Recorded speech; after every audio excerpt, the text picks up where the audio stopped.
모든 능력과 모든 권세 모든 것 위에 뛰어나신 주님 세상이 증량할 수 없는 지혜로 모든 만물 창조하셨네. 모든 나라와 모든 보좌 이 세상 모든 경이로움보다 이 세상 모든 값진 보물보다 더욱 귀하신 나의 주님. 십자가 고통당하사 버림받고 외면당하셨네. 짓밟힌 장미꽃처럼 나를 위해 주셨네. 나의 주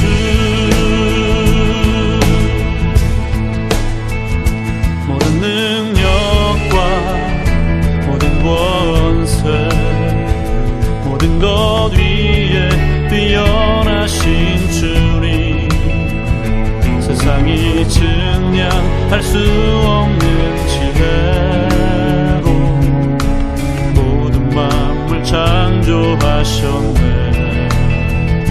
모든 나라와 모든 보좌 이 세상 모든 경이로움보다 이 세상 모든 값진 보물보다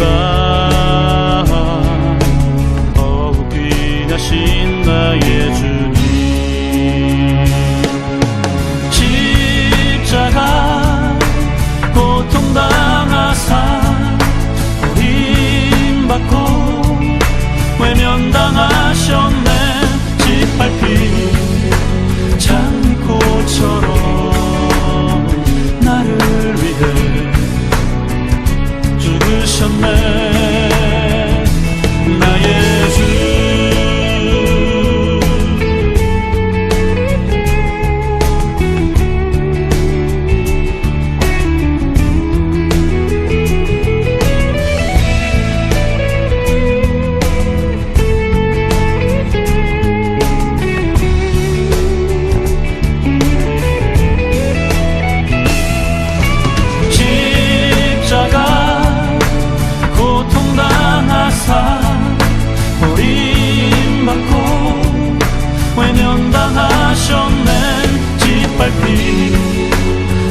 하셨네. 짓밟힌 장미꽃처럼 나를 위해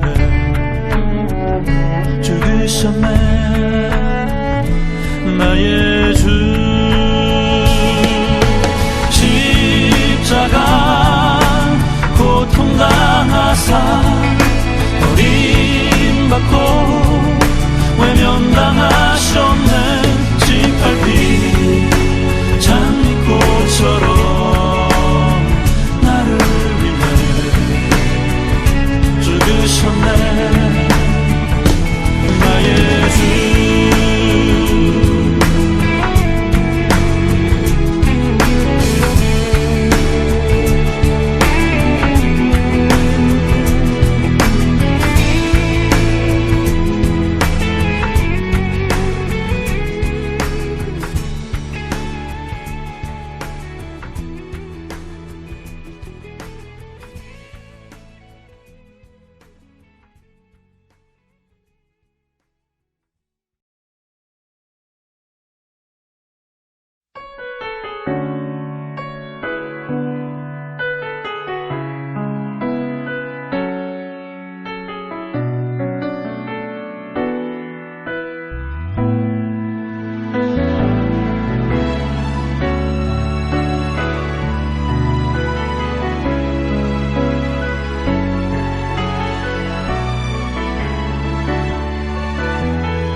전능하신 나의 주 하나님은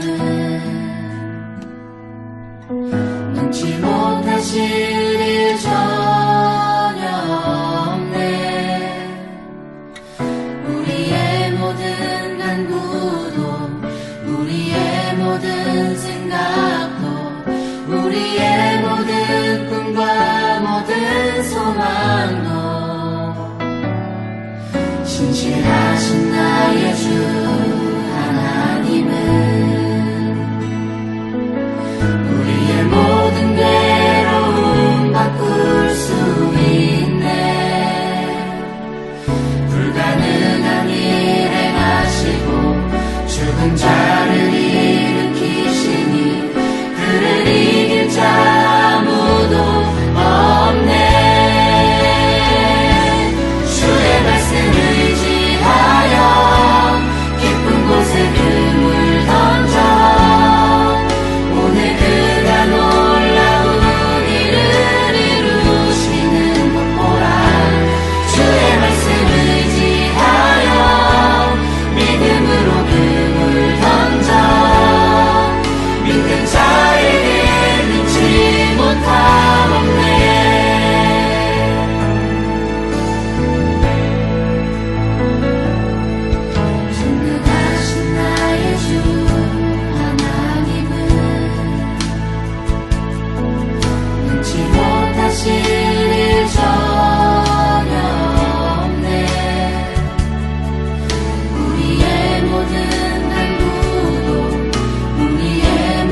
할렐루야.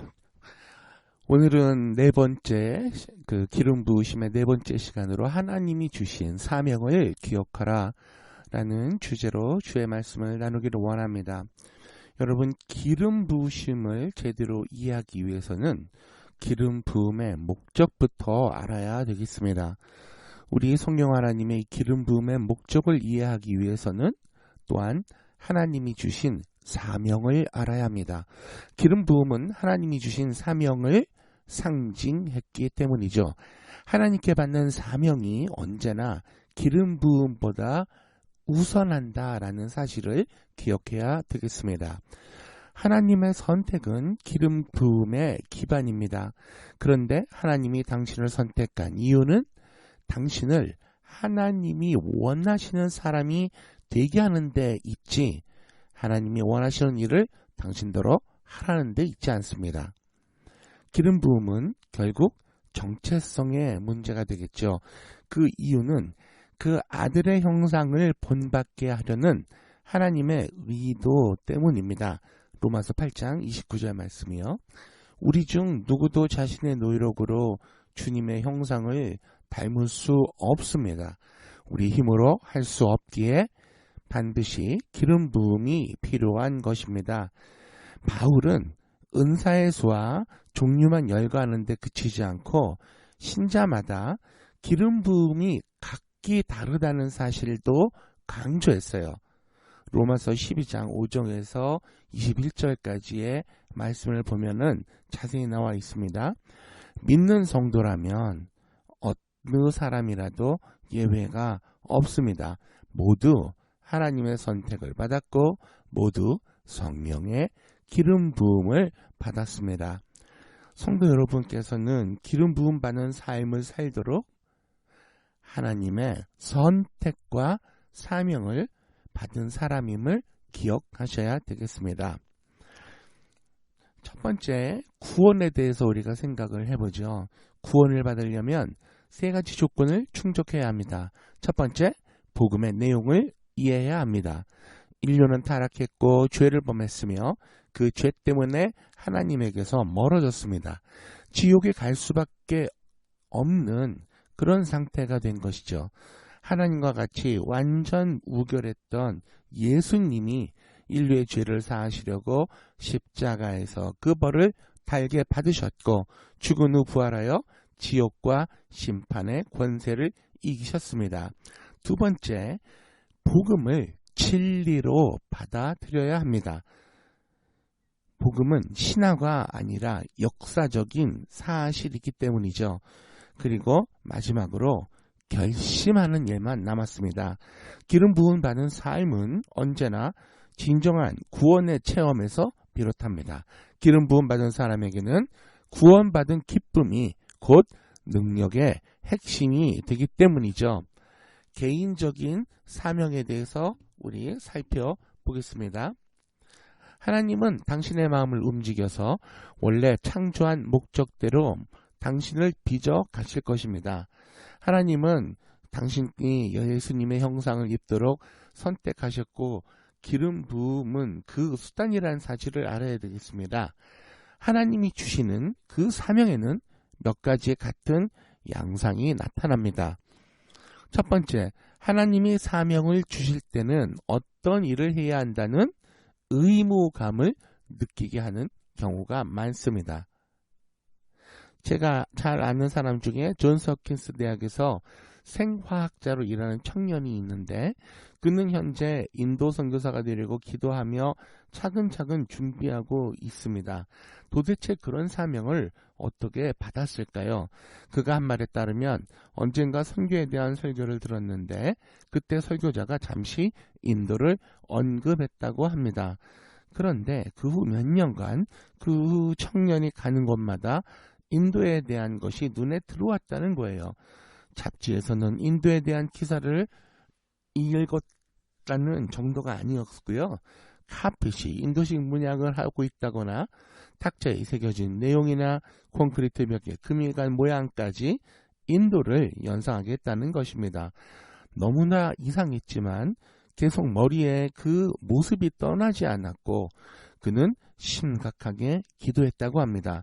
마침내 그는 하나님이 정말로 자신을 인도에 보내기 원하신다는 확신이 들었고 그제야 비로소 마음에 평강이 찾아왔다고 합니다. 두 번째, 사명의 윤곽이 잡히면 사람들은 대개 그 일에 심각하게 반응합니다. 당신의 사명은 당신 혼자 해낼 수 없는 일이라는 거예요. 그렇기 때문에 기름 부음이 필요합니다. 우리는 뭐든지 개선하는 걸 좋아하지만 하나님이 자신을 바꾸려 하신다는 것을 알면 문제는 달라집니다. 사명을 확신하는 과정은 하나님의 뜻에 순복하는 순간의 절정에 이릅니다. 그리고 세 번째, 성경을 통한 확인. 그리고 네 번째는 당신의 은사는 무엇인가라는 것을 확인을 해봐야 되겠습니다. 자신의 사명이 무엇인지 알아보는 내 은사는 중요한 단서가 될 수도 있기 때문이죠. 왜냐하면 당신의 영적 은사와 재능은 당신의 사명에 맞게 주어지기 때문입니다. 그리고 다섯 번째는 다른 그리스도인들이 해주는 확인을 통해서도 가능하고요. 그리고 여섯 번째는 그것에 대한 대가를 지불을 해야 합니다. 당신이 하나님의 사명을 받았다고 생각한다면 성숙한 그리스도인을 찾아가서 당신이 결심한 바를 의논하기 바랍니다. 당신의 사명을 이미 확인했을 때는 먼저 하나님이 원하시는 사람으로 성숙할 수 있도록 힘써야 합니다. 기름 부음 받은 삶은 하나님의 뜻에 전폭적으로 순종하겠다는 자세가 있어야 가능하기 때문이죠. 당신이 지불해야 할 대가를 계산하십시오. 그러나 예수님이 하신 다음 약속을 반드시 명심하십시오. 누구든지 나와 복음을 위하여 자기 목숨을 잃으면 구원하리라. 마가복음 8장 35절 말씀 되겠습니다. 기도하겠습니다. 아버지 하나님, 기름 부으심의 목적이 사명이 있다는 것을 깨달았습니다. 우리 오늘 말씀을 들은 모든 성도님들이 성령의 놀라운 기름 부으심을 받아서 각자가 받은 주님의 사명을 감당하고 이루어내는데 귀하게 쓰임받게 하여 주시옵소서. 예수님의 이름으로 기도하옵나이다. 아멘.